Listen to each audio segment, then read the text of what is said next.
Hey, everybody, this is Paul Gilbert, and you are listening to and watching and experiencing Sonic Perspective. Rock and roll. Hi, everyone, and welcome to another interview of Sonic Perspectives. I'm Rodrigo, and today I have the absolute honor of speaking to a guitar hero of mine, Mr. Paul Gilbert. Paul, thank you so much for joining us. Oh, you're welcome. It's good to be here. I like your backdrop. That's it's my new album cover. Exactly. Yeah. Well, it's my first time interviewing you, and we have a lot of ground to cover. But yes, let's start by discussing the upcoming album Twas, which comes out on November 26th. Yeah, well, it's my first Christmas album. Yeah. And recorded it live with the band in Portland. And I decided to get a blues rhythm section. I got a blues drummer, played with the fabulous Thunderbirds, Jimmy Vaughn, and great blues bass player. And then I wanted to get a jazz guitar player and a jazz keyboard player, so they would know all the smart chords. I'm doing my thing, with my heavy metal fingers on top. And it turned out to be a really good combination. And the arrangements are wild. The melodies are played with passion. And I hope everybody digs it. Yeah, and a lot of the songs here came out completely different than the originals. You seem to have deconstructed these songs and rebuilt them, right? What was the approach to addressing every song is sort of its own thing. Sometimes I would really try to do, I'd find my favorite version. There was one of the first songs that I released, yeah.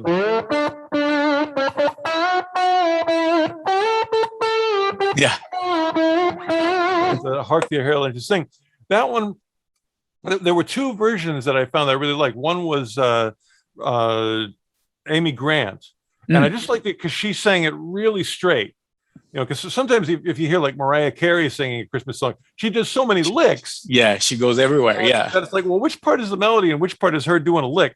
So it's great, but actually I wasn't that familiar with that song, and I just wanted to know how it went.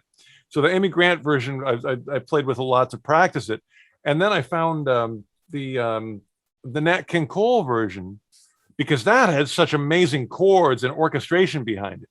And so I brought in my keyboard player and guitar player, and I played them the Nat King Cole version. I said, "Can you guys work out the chords and write a chart?"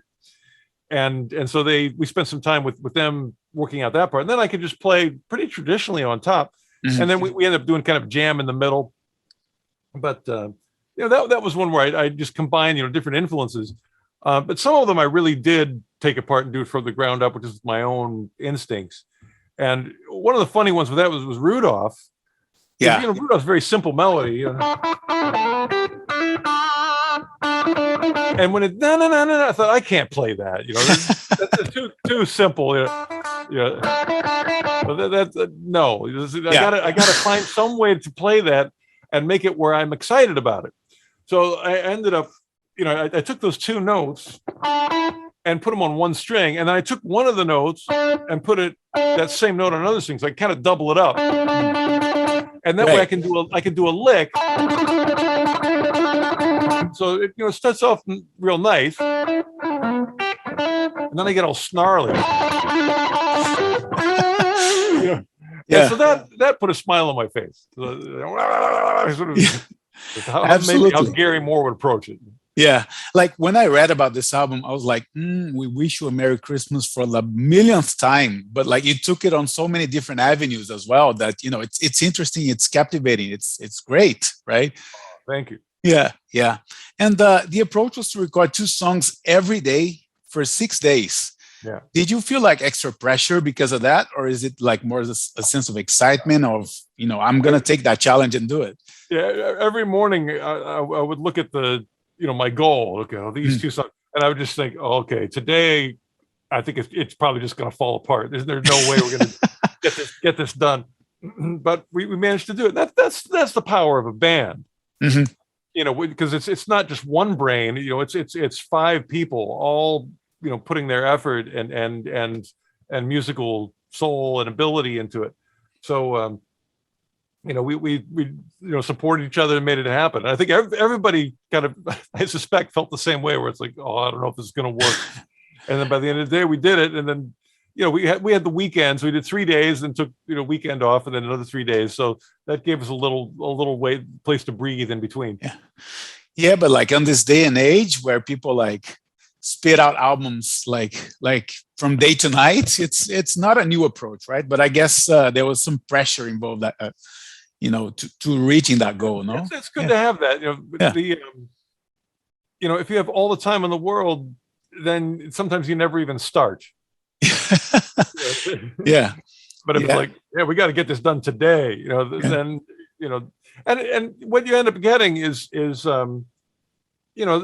sometimes there's a mistake or a flaw or something that you wish you could have done better, but you also get stuff that's a really nice surprise.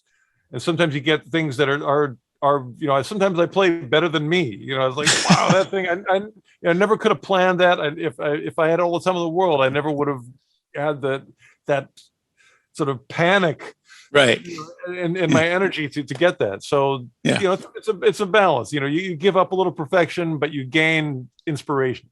Yeah. And I read an interview where you mentioned the panic of having to write material like under pressure, new material to fit on this album. How did you channel the Christmas spirit during summer to write these songs? That was fun because I'd be shopping at the grocery store or something and just thinking like, I'm the only person in this whole building who has Christmas songs in their head. Probably, yeah. Nobody else is walking down, grabbing a carton of milk going, let it snow, let it snow, in my head. Yeah. So it gave me kind of rebellious spirit, being in that musical place. Because really, I spent 2 months just with Christmas songs in my head all the time because we recorded it in 6 days. But before then, I was researching, figuring out what songs I should do, finding my favorite versions, right? Practicing, so it was, and just sort of letting it stew in my head. Right. So I enjoyed that a lot. Yeah. Well, I have to comment on one of the originals, the Boogie of Three Strings for Christmas. I think it's insanely fast.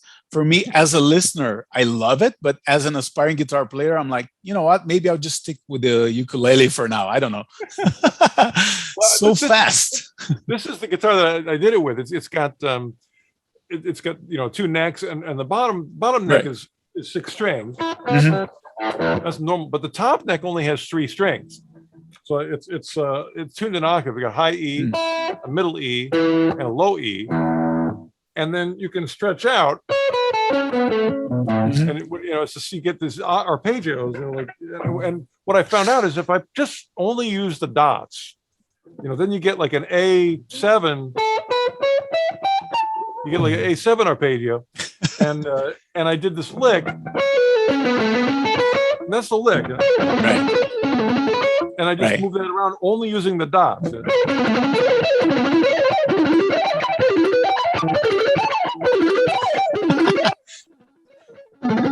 And that's it. So it's I couldn't play it. The only reason I can play it fast is because it's easy. Right. and one of the reasons it's easy is like the neck's really short. These are Ibanez micros, which is like a guitar for a kid. The short neck, and but it sounds like of course if I had to play it on a normal guitar, I could never do it because it's tough. Yeah. Well, this is and it's kind of the only thing that this neck is good for. Right. but it's such a good lick; it's worth it. Yeah. Well, you're talking to a person who's just now learning AC/DC songs, so that is miles ahead of me. But anyway, I appreciate that as a listener. I love AC/DC. Yeah. But on the video for Hark the Herald Angels Sings, you're messing around with the power drill in the beginning. Oh, yeah. What made you not use it on that track? And is there a chance of the drill making a comeback in the future or not? Well, I actually used it on Winter Wonderland. Oh, did you? Oh, okay. The last track on the record I did. And what would happen is I kind of knew I wanted to use it somewhere. But I wasn't sure which song would be the best one. So just every song at the beginning, I kind of pick up and try it. And you can see my face at the end. I'm like, not on this one. But I went to Wonderland. I used it, so you can hear it on the solo on that too. Yeah. Well, you have shorter hair now, so it won't get stuck in your hair like it did on a couple of Rush shows that you got. I've got shorter hair, so and plus the hat really keep me safe. Yeah. And on this album, you continued the recent trend of using the slide to occupy the spot of the vocal melodies, right? Yeah. How was this process of finding out that this was an option for you? Well, it took a while because I've always, for most of my guitar life, I've been a horrible slide player. And I think a lot of it was not only just getting the technique of the slide, but also understanding what kind of melodies work with a slide. Because, you know, I spent so much time learning scales, and the slide's not great for playing scales. Yeah. But for melodies, it's pretty good. You know, if you go, oops, wrong neck, get the switch right.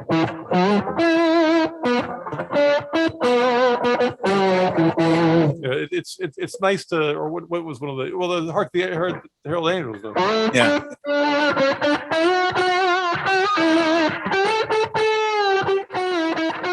You know, it's for that, it's pretty nice. Yeah. So a lot of it was figuring out blues melodies. I figured out was the Janis Joplin one. Oh Lord, won't you buy me a Mercedes Benz? You know.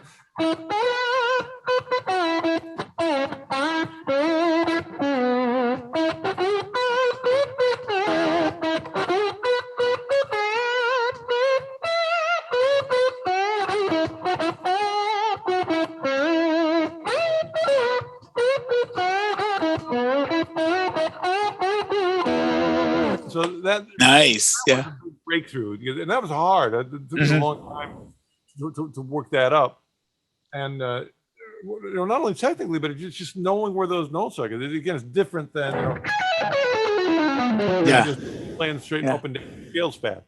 Yeah. So it's really been a nice musical journey, and actually, when I don't play with slide now, I tend to be more musical just because of the time I spent with it. Right. I saw you play Fly By Night here in Toronto in 2019 with the slide. Yeah, it was awesome. Yeah. Oh, thank you. Yeah. Well, that's the thing with playing melodies on guitar is like all the high stuff, because you know, Geddy sings really high, and if I try to go, no, I can't hit that right with my voice. But on guitar, it's all right. Actually, the other day, you know the band TNT? Yeah. They have a song called 10,000 Lovers. Yeah.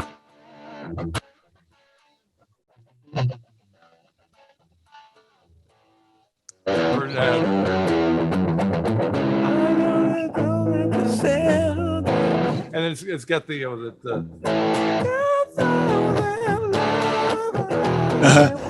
really high. Yeah. You know, on guitar. I don't even know.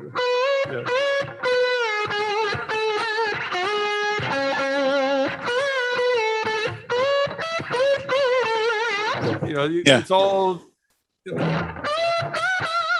can get those notes easy. Yeah. So all my kind of like the singer that lives inside of me is so happy that I can finally hit those notes. Yeah.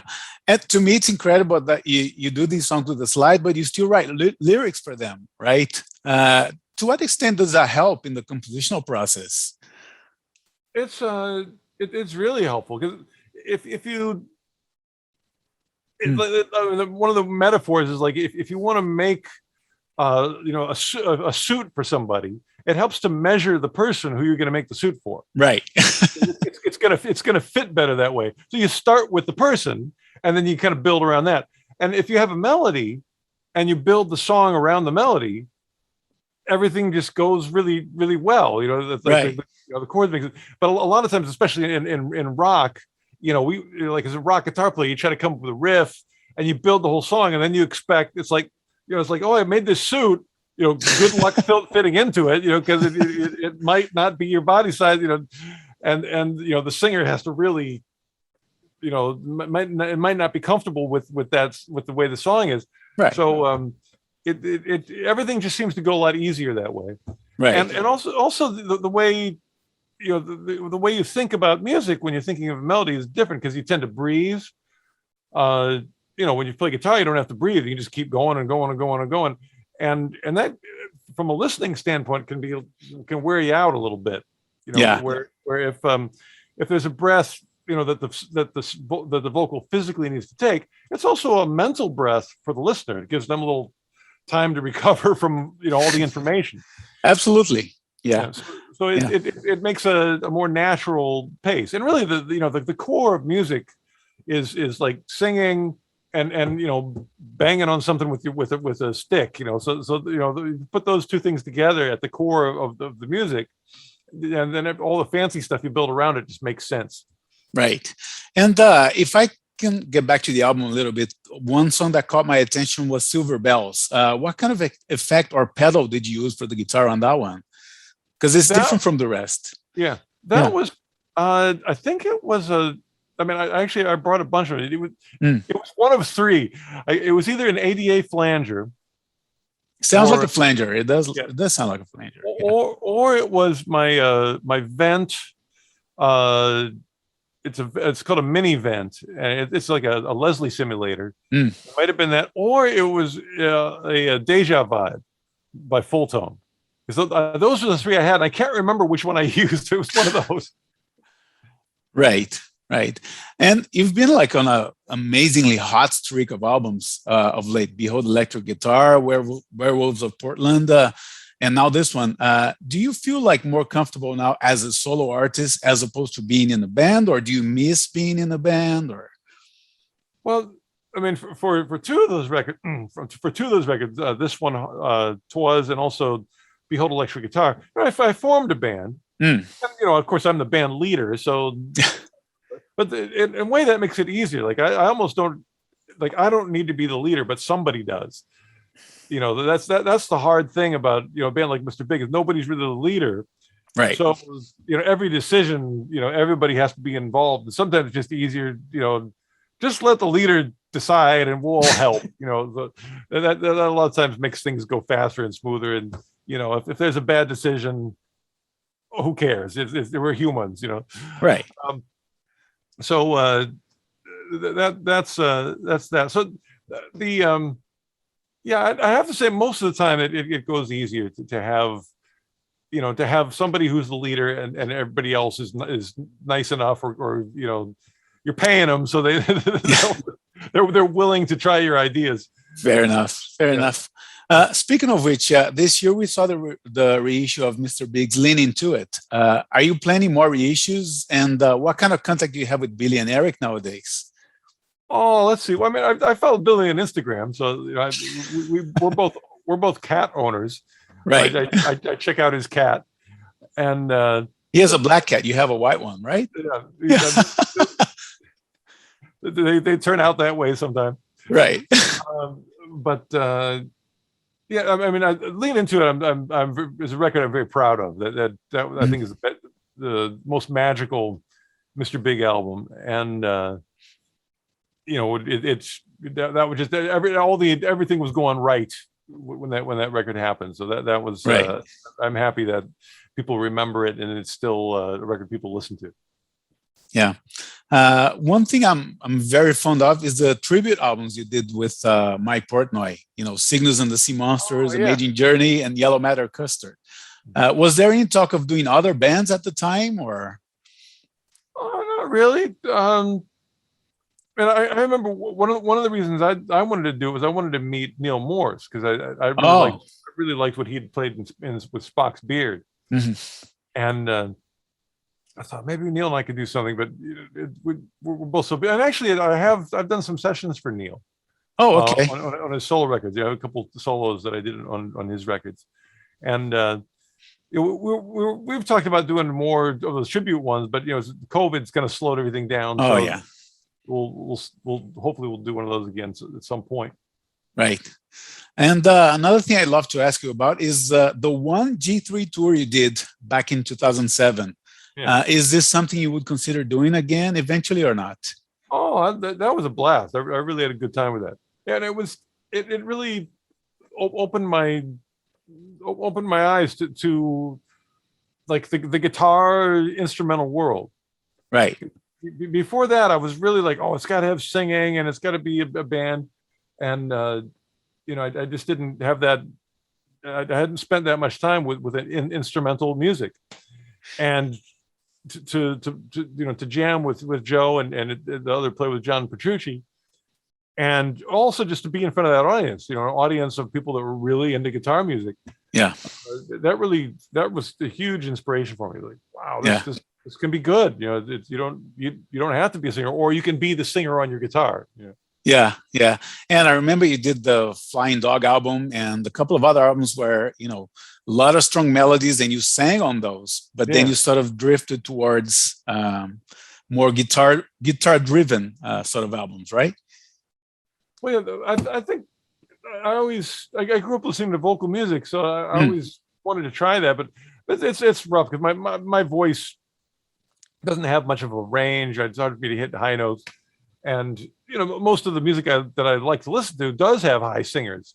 I yeah, love Led Zeppelin and Aerosmith, and the Beatles sing pretty high, and whenever if I try to do that, I just don't have the right instrument for it, right. and but with guitar I can hit any of that stuff because that's I started to be able to take on the role of a singer, with the guitar. Yeah, yeah. You don't have to write as many lyrics, Absolutely. Yeah. They can be just silly and then you just put the slide and Yeah. it goes on, right? Yeah. I have a technical question for you, like very beginner level. My guitar teacher, he keeps insisting with me to get to the level of speed that you want, like play Rush and stuff like that. You need to play slowly first, and then you build your speed very slowly. Did you do the same to develop like the insane level of speed that you reach today, or not? Well, one of the things is choosing phrases that will work fast. Right. So it's not like this giant knob that you turn where everything you can play can be fast. Right. Not at all. Like there's certain licks that, I mean, I give you an example. If you play the lowest fretted note, like an F, and then play like really high, like that high, only those two. Okay, now how fast can you play that?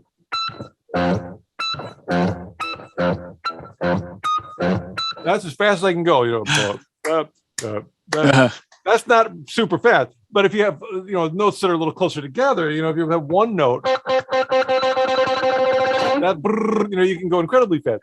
So it depends on what you're playing, right?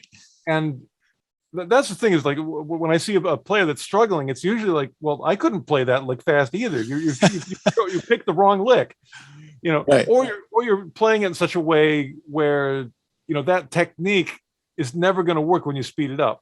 Right. Yeah. So for me, the way I'm sort of a bottom up fast player, where I would find something simple that I could play fast. And I would play that one thing until I really felt confident with it. And I mean, for me, it would play Sweet Leaf, the Black Sabbath song, because it's going like,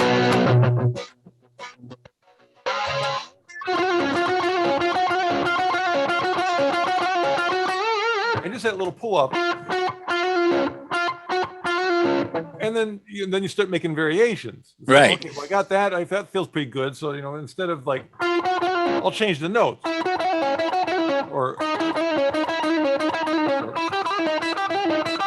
And then then you start playing it with your band, and what would happen is that phrase would fit really well in the Sweet Leaf groove, right? But then we'd play a song that have a different groove, and it'd be like, man, that's not fitting in. And so just on the fly, I would change it a little bit to try to fit in with the groove, and I'd have a new lick. Gotcha. And so much of my playing came out of that, and because from that method you get stuff that's really practical. It works in the song, and it's almost like building a boat while you're in the ocean. You're only gonna keep stuff that floats. But if you build a boat on land, you don't know if it's going to float until you put it in the ocean. And that's the thing that I see with with a lot of students is like they've spent all this time making this beautiful boat, but I look at it and go like, that's not going to float. Doesn't float. Right. Gotcha. And changing the subject a little bit, you were raised in Pittsburgh, lived in LA, in Japan, you're now in Portland. How did each of these places influence your playing, if at all? Well, I suppose Pennsylvania, I mean, it was close to Pittsburgh, about an hour away from Pittsburgh, really in the countryside. So there wasn't much to do. Okay. So that influenced my playing because, I had no distractions. It was just like, the forest and the guitar, and I really like guitar. So I played a lot. And then I got out to LA and that was fun kind of competitively, and also being inspired by so many musicians. I went to GIT, the guitar school. Yeah. So there's so many great teachers and so many great students, and just this energy of 300 musicians in a building. So that was really inspiring. I lived in Las Vegas for a while. Las Vegas was first place where I built a home studio. Oh, so I could do a lot of recording, and I really didn't get into this local scene at all. I just would fly people in, and we'd record at my house. But that was a good place to do records. Japan was it was hard to get much done in Japan because it was before it was really easy to do over the internet. Like Pro Tools was still kind of clunky, right. The computers were like at the beginning stages. Right. I got a computer and it kept breaking, and and I'd always get frustrated, then go home and do a record at home. So it was it was wonderful to go there, but it was hard to work. And then in Portland, I mean, I made sure that the whole bottom of the house is my studio.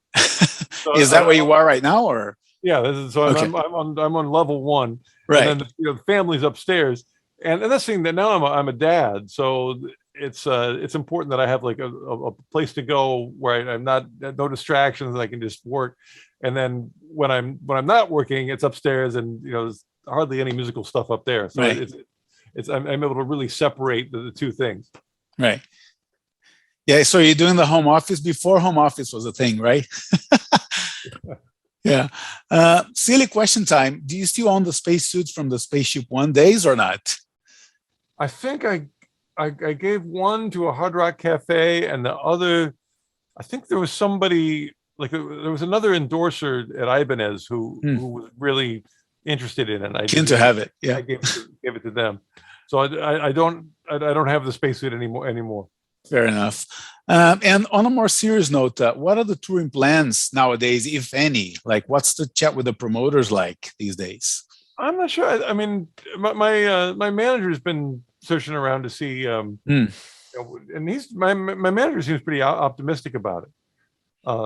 Probably more than I am. I mean, I love playing live, but I've had the good opportunity of having my online school keeping me busy at Artist Works.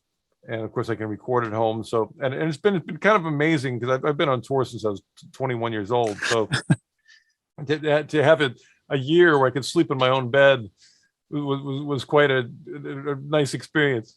Yeah. Well, I'm glad you made it a productive year as well, because 2 records in 1 year, and 2 great ones at that, right? So. Oh, thank you so much. Yeah. Yeah. I think I got to get to my next one. So it's so nice to talk to you. Thank you. Likewise. Yeah. So let's finish off with a happy holidays message for the fans, if you can. Oh, right on.